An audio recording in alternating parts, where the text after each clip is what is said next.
તો અમદાવાદમાં ભદ્રકાળી માતાજીના મંદિર ખાતે ભંડારાનું આયોજન કરવામાં આવ્યું છે। તો અમદાવાદથી આ સમાચાર। ભદ્રકાળી મંદિર ખાતે ભંડારાનું આયોજન કરાયું છે, ત્યારે 600 કિલો ગુંદી ગાંઠિયાનું વિતરણ કરવામાં આવ્યું। તો ભંડારામાં બનાવવામાં આવ્યું ફરાહાળ।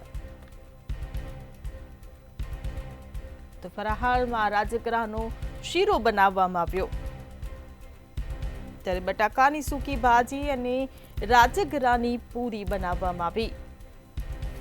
તો અમદાવાદથી આ સમાચાર મળી રહ્યા છે। અંદાજે 5 થી 7 હજાર ભક્તો પ્રસાદ લઈ શકે તેવી વ્યવસ્થા કરવામાં આવી છે। 600 કિલો ગુંદી ગાંઠિયાનું વિતરણ કરવામાં આવ્યું છે, ત્યારે ભંડારામાં ફરાહાળ પણ બનાવવામાં આવ્યો છે। તો આ સાથે જ ફરાહાળમાં રાજગરાનો શીરો પણ બનાવવામાં આવ્યો છે। તો બટાકાની સૂકી ભાજી અને રાજગરાની પૂરી પણ બનાવાઈ। અમદાવાદથી આ સમાચાર મળી રહ્યા છે। ભદ્રકાળી મંદિર ખાતે ભંડારાનું મહાઆયોજન કરવામાં આવ્યું છે। 600 કિલો ગુંદી ગાંઠિયાનું વિતરણ કરવામાં આવ્યું। जो 450 થી 500 કિલો બુંદીનો પ્રસાદ છે, જે બધાને આપવામાં આવે છે પેકિંગ કરેલું। અને પછી જમણમાં જે પ્રસાદ છે ને એમાં રાજગરાનો શીરો છે, મોરૈયા, પછી સૂકી ભાજી બટાકાની અને ફરાળી રોટની પૂરી છે। એ લગભગ 5 થી 6 હજાર માણસને જમણવા જેવું છે, એટલું વ્યવસ્થા કરવામાં આવી છે। ભાઈ એટલે નહીં, એ તો બધા છે, બહાર ભક્તો ઉભા રહે છે ને, એ લોકો કહેશે જ કે જેટલું જોઈએ એટલું જ આપણે લો, બગાડ ના કરતા પ્રસાદનું। ખુશી તો એટલી બધી છે કે બેન, સેવા કરવાનો મોકો જ ના મળે જિંદગીમાં આપણને, એ મળ્યું એ જ બહુ છે આપણા માટે।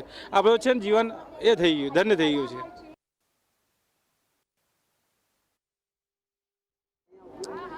ભદ્રકાળી માની નગર યાત્રા નીકળી હતી અને નગર યાત્રામાં જે હજારો માઈ ભક્તો છે તે જોડાયા હતા અને માઈ ભક્તો માટે જે ભંડારાનું પણ આયોજન છે તે કરવામાં આવ્યું છે। અને આ ભંડારામાં રાજગરાના લોટની પૂરી હોય, શીરો હોય કે બટાકાની સૂકી ભાજી હોય, આ તમામ જે વાનગીઓ છે, અલ્પાહાર છે તે રાખવામાં આવ્યું છે। એટલે કે જેટલા પણ માઈ ભક્તો હશે તેમને ભાવભેર જે ભોજન છે તે કરાવવામાં આવશે। આ તમામ જે આયોજકો છે તેમના દ્વારા વહેલી સવારથી જ ગઈકાલ મોડી રાતથી જે તમામ જે તૈયારીઓ છે તે કરવામાં આવી રહી છે, કારણ કે માતાજી પહેલી વાર નગર યાત્રાએ નીકળ્યા હોય અને તેમાં પણ જે ભક્તો જોડાયેલા હોય તેમ બેન કેટલી ખુશી છે? આજ બહુ ખુશી છે અમને। અમે દર રવિવારે આવીએ છીએ સેવામાં, અમને બહુ મજા આવે છે।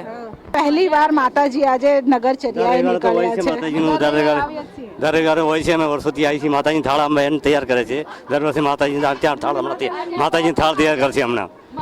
એટલે આ તમામ એ ભક્તો છે કે જેમના દ્વારા જે ભંડારામાં વિશેષ જે કામગીરી છે તે કરવામાં આવી છે। ભક્તો માટે ભાવભર્યું જે ભોજન છે, ભાવભેર ભોજન બનાવવામાં આવ્યું છે અને ભક્તોમાં જે પ્રેમથી જે ભોજન છે તે જમાડવામાં પણ આવશે, કારણ કે પહેલી વાર માતાજી છે, નગર દેવી છે, ખુદ તે નગરચર્યાએ નીકળ્યા હતા, ત્યારે હવન બાદ જે ભંડારાનું પણ આયોજન કરવામાં આવ્યું છે અને તેમાં પણ જે હજારો ભાવિ ભક્તો છે તે પ્રસાદનો લાભ લેશે।